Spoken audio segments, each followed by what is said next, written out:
Okay, so this is macroeconomics, the big picture, chapter 6, part 2. Right, part 1 was just a quick overview of kind of micro versus macro theory, discussion of a little bit about changing perspectives given the complexities, a lot of disagreement, and the author's perception of what some of the main focuses need to be on, or are about on studying macroeconomics, right? Understanding economic slumps, what causes them, try to prevent them, and economic growth. So this part 2 really gets into an overview of the major areas that will be expanded upon in each of the chapters that follows. So this is basically a very brief outline, this one slide, of most of the major concepts we're going to go over in the course and the chapters that they correspond to. Right. So the bolded ones here I'm going to expand upon in the coming slides in this chapter, right? A little bit more of an overview. So I'll just mention the ones that aren't bolded. GDP, gross domestic product, goods and services produced in the country in a given period of time. We'll study that in chapter 7. Different ways to measure it, different ways to calculate growth rates, what the focuses are, etc. Unemployment, right? So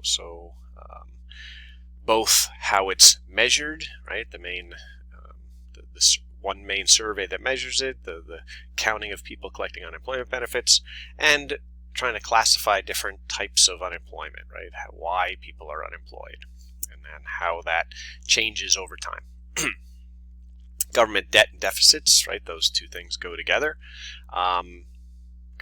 Federal government debt, how much the government owes at a moment in time, and the deficits, right? Government spending in a year more than it brings in revenues, which are predominantly taxes. When that happens, which is happening a lot lately, that creates debt. We also talked briefly about federal government surpluses, the opposite of deficits, right? The government bringing in more in taxes than it's spending. But that hasn't happened in a long time, and I highly doubt it'll happen in the next, 15 years or 20 years that I might still be teaching. Okay, macroeconomic analysis tools, aggregate supply and demand, right? Just like in micro, we already talked about, well, actually, I'm sorry. We we have not yet talked about supply and demand from a micro individual market level. This is trying to say, all right, what does that look like when you add it all up, right? All the individual markets together for the whole economy, aggregating it, supply and demand. Exchange rates, right? Different countries have different currencies, so discussing how those work. And now we'll go over some of the bolded ones in a little bit more detail. So one is the business cycle. So this isn't a concept that is an independent topic of study in a chapter, but it's really the what Krugman and Wells, right, on part 1 that I mentioned, understanding the causes of economic slumps and finding ways to prevent them.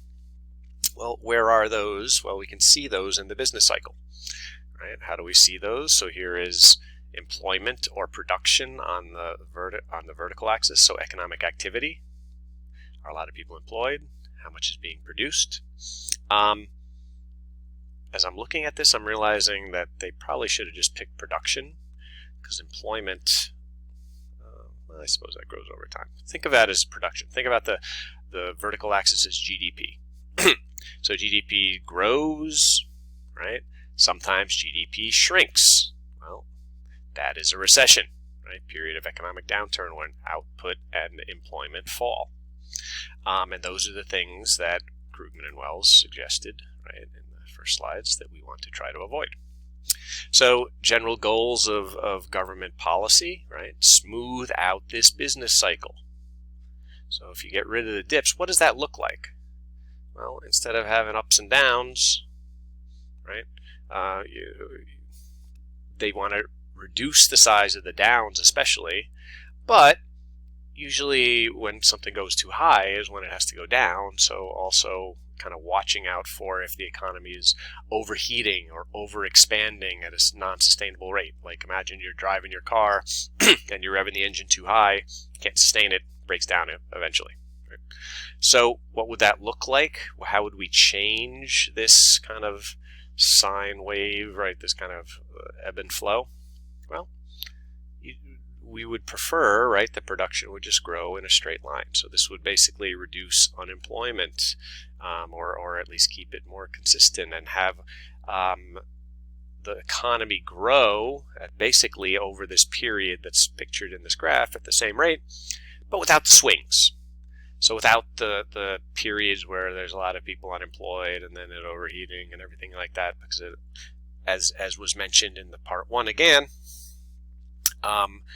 we want to try to avoid people losing their jobs, going into poverty, everything like that. So if you avoid the slumps, you avoid that happening more extensively. So how do we do that? Well, Chapter 13, Fiscal Policy. We'll talk about that. Chapter 14, Intro to and then Chapter 15, Monetary Policy. So what are each of those things? All right, here is a question. It's actually, I guess, question 2, but it is what I'm going to call poll question 1. Now, this is a new thing in this chapter.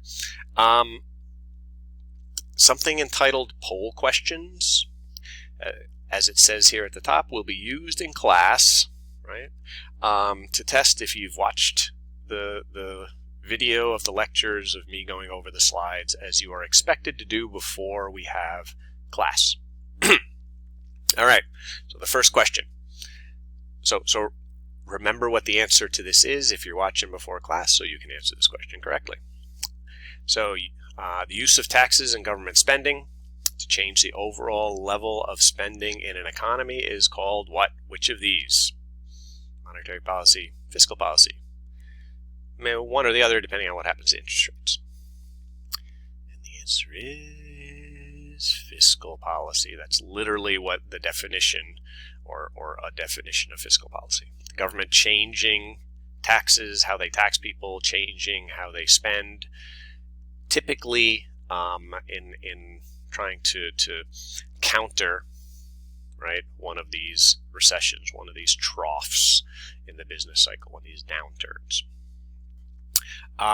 So this is the Congress, president agreeing on stuff like the stimulus package that happened in April.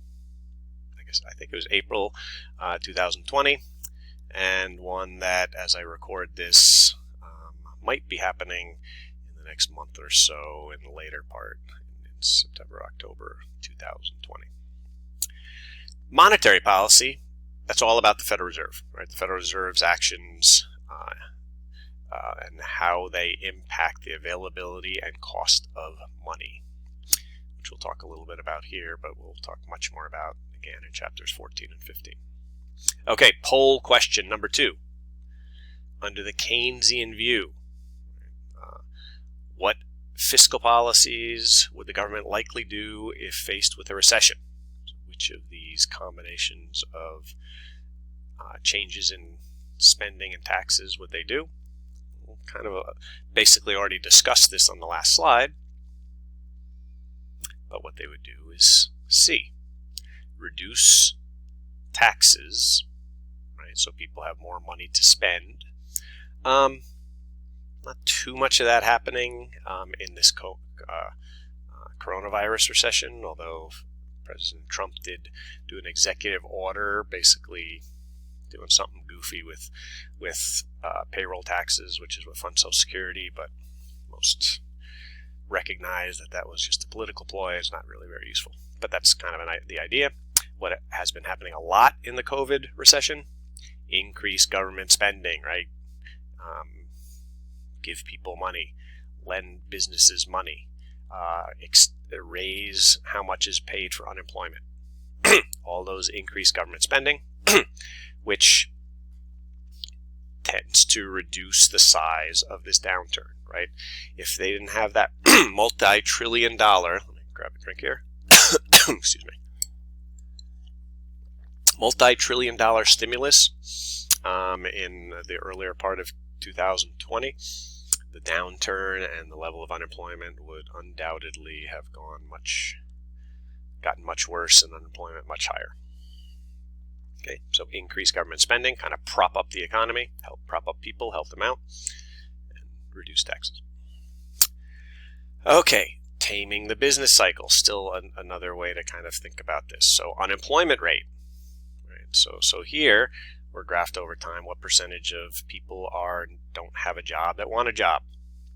So smoothing out the business cycle, what does that look like on this graph, right? When you look at it on thinking of this as the production as GDP, GDP grows over time. And I guess employment can kind of grow over time if your population is growing, but again, I think I'm going to cross out employment. The next time I have these slides and have you think about this as production, because that's what grows over time, right? GDP tends to grow over time. But for employment and the unemployment rate, smoothing out the business cycles, not having the ups and downs, would basically mean that you're never going to get to 0% unemployment, for reasons we'll expand upon when we talk about unemployment in a future chapter. But you'll get what, or if you don't have the business cycles, what is typically referred to as the natural rate of unemployment, right? The rate of unemployment that happens even if the economy is doing really well. And again, we'll talk about kind of what that's composed of and why that really does have to exist. You never really get to 0. Okay, talking about inflation. What is inflation? Prices of rising over time. Often when I ask that in class, excuse me again, often when I ask what's inflation, often someone gives the answer, the value of the dollar going down. Now, that's not inaccurate, because when prices of things go up, right, when it costs more to buy gas and food and other things, the purchasing power of the dollar does go down. But I usually highlight that when you hear in the news the idea that the value of the dollar went down, it's usually not referring to inflation. Usually that's referring to the value of the dollar versus other currencies in the world. Right? So when we talk about inflation, we'll be very specifically talk about it as prices going up. And the opposite of inflation, which happens occasionally, and actually happened for on a monthly basis happens relatively often, on an annual basis happens very infrequently, prices falling. Measured in percentages, and what's reported. It's reported every month, and we'll be going over this in the future chapter when we study this. An annual rate of inflation or a monthly rate, how much is prices going up and down over the year, which is more telling. But usually, since it's reported monthly, it says, well, what happened in the last month as well. And this is why people say the value of the dollar goes down, because the purchasing power of money goes down when prices go up. Now, the main measure of inflation that we're going to go over and spend the most time on, because there's other ways to measure inflation, and I'm actually going to have you do a little project where you make your own price index of things you buy. But the thing we're going to study as far as what's reported by the federal government, consumer price index, right? The main thing you'll hear in the news as the barometer of what's happening to inflation, which tries to measure what is happening to consumers, right? It's happening to individuals, what's happening to the prices of things that the average person buys. Okay. So, poll question number 3, not something you necessarily just know off the top of your head, but if you're watching this now, you will know the answer when I ask this in class. So in 2019, what was the annual rate of inflation as measured by the Consumer Price Index? Which of these is true? And again, you might have an educated guess if you listened, right? But the answer is in fact C, which frankly over in the decade since 2009 is relatively high, but if you compare it to the last 60 years, it's quite low. Okay.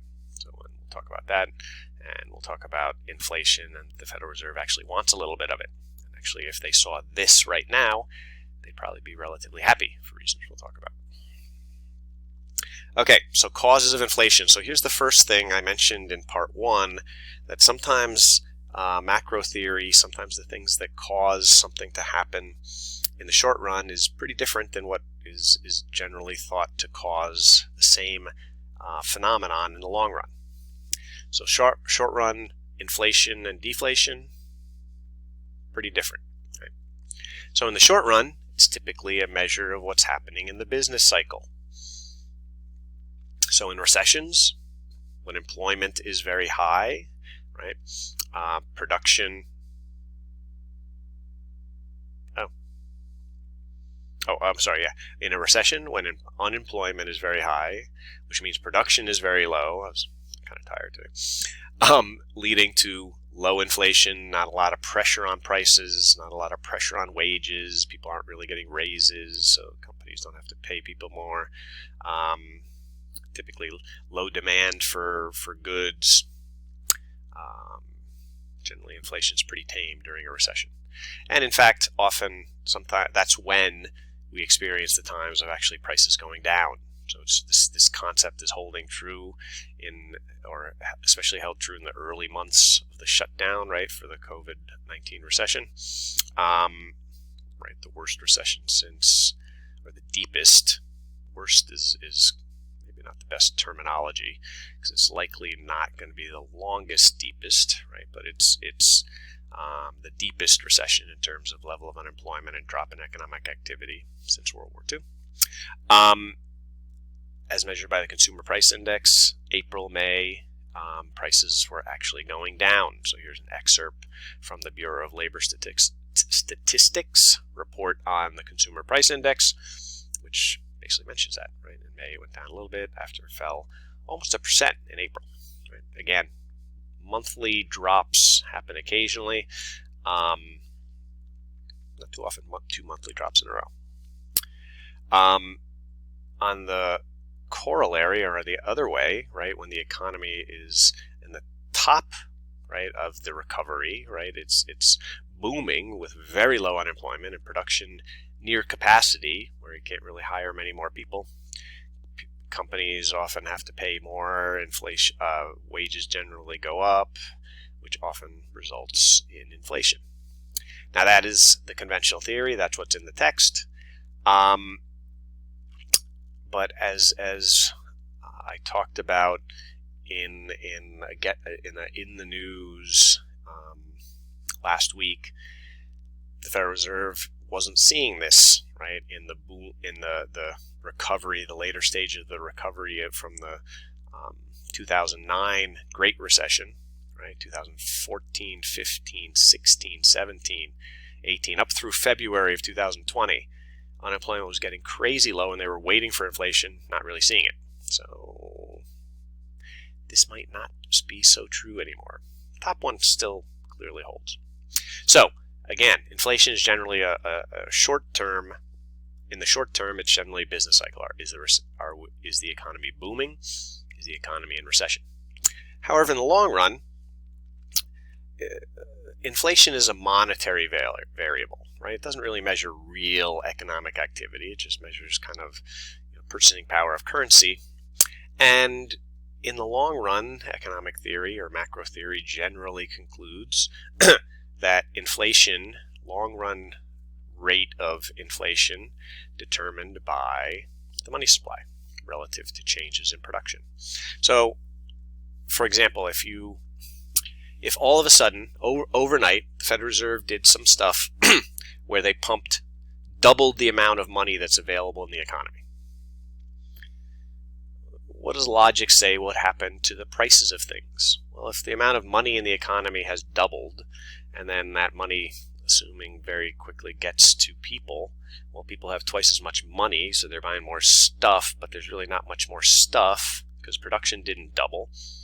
So inflation likely increases to kind of balance that long-run money supply versus amount of production.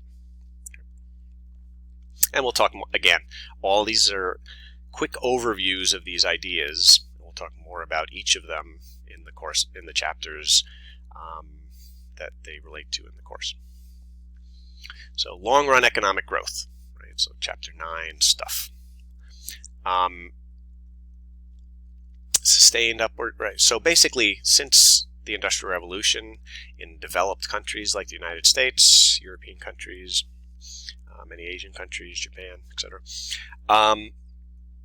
we've seen in general, I could go back to that slide of the business cycle, right, where production has increased over time. We'll talk about kind of why that's true in the long run economic growth and why that's generally been true. Now the focus is generally, when we talk about this, on per capita growth. First of all, what does that mean? Well, per capita is per person. And the reason we focus on per person growth is, if output is doubling, right? Well, doubling's bad. It doesn't have to. If output goes up by 10% because the population grew by 10%, people aren't really any richer, right? So we're really focusing on long-run economic growth in terms of how it is impacting the standard of living for people. So if it's not going up per person, then it's not really increasing people's material standard of living. So that's why it's focused on per person.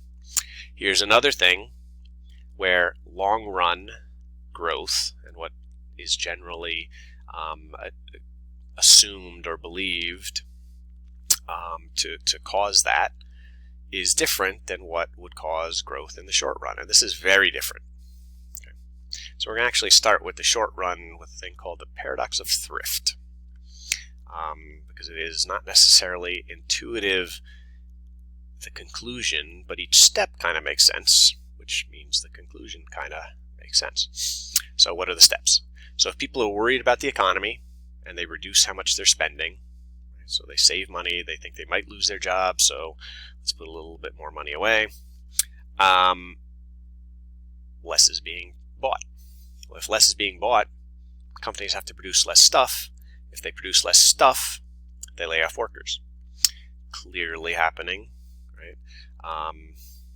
Part of what has been happening in the COVID-19 recession, although some of those laid off workers have been being added back in the months since April or so, in May. As a result of this, right, so some people are laid off.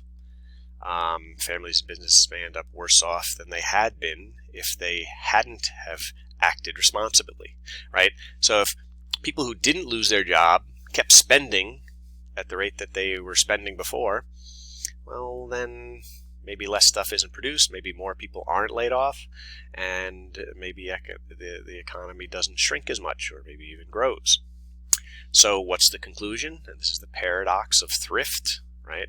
In the short run, the economy grows when people spend more and save less, right? So thrift, right? Saving sounds like a good thing to do, but if everybody's doing that a lot more in the short run than they were doing a month or a year ago, the economy tends to shrink. However, in the long run, it's the opposite. Why? The economy grows when people save more. Why is that? Well, as we'll see in this chapter, mostly in this chapter, well, when people save more, then that money is available, right? When people don't generally put their money in the savings account, right? They generally buy some type of other asset, or even if they leave it in their savings account. Well, that doesn't just sit in their savings account, right? The bank lends out a lot of that money, as we'll talk about in the chapter 14 money chapter, and that money then becomes available for companies, for example, to invest, right? To build factories, for example. So if people aren't saving, there's not money available for growth of businesses, for example. So there's not money available for investment unless businesses aren't growing, if they're not investing in more capital, physical capital, right? Property, plant, and equipment. Economy can't grow, right? So in the short run, if people save more, economy shrinks, we have a business cycle downturn, might have a recession. In the long run, if people don't save much, we can't grow. So it's a crazy balancing act,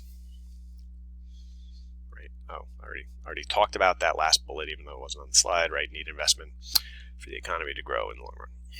Okay, last thing for this overview chapter, which really relates to chapters 5 on international trade and chapter 18, international macro, which is the very end of the course that we'll be doing. International trade imbalances. So the United States, what would be called or classified as an open economy. What does that mean? Well, it means that we trade goods with the rest of the world, with other countries. So, like any trade, right? So we sell goods, exports to other countries. We buy goods from other countries, imports. Well, the balance, right, or imbalance of trade is, well, a trade deficit. Well, that's one type of imbalance. So what does that mean? Well, that means that we're buying more, importing more from foreign countries than U.S. companies are selling, exporting to foreign countries.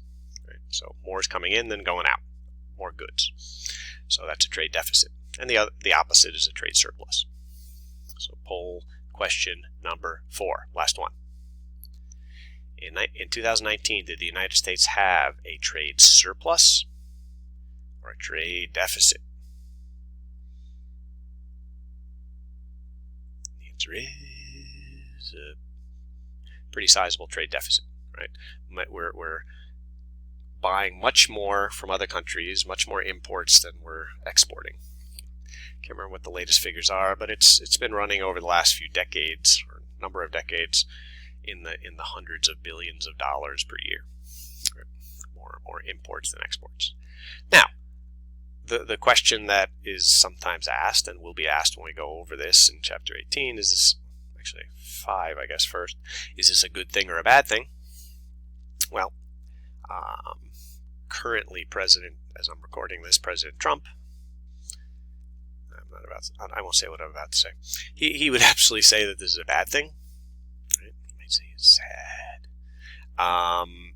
But it's a little more nuanced than that to most economists, right? Most economists say, yeah, it might be a bad thing if it's chronic and really large, but as we will see when we study the international macroeconomics, trade deficits actually help to fund domestic investment. And that's a complex concept that I'm not going to try to explain here, but just know that we will talk about it soon. And that is the end of chapter 6.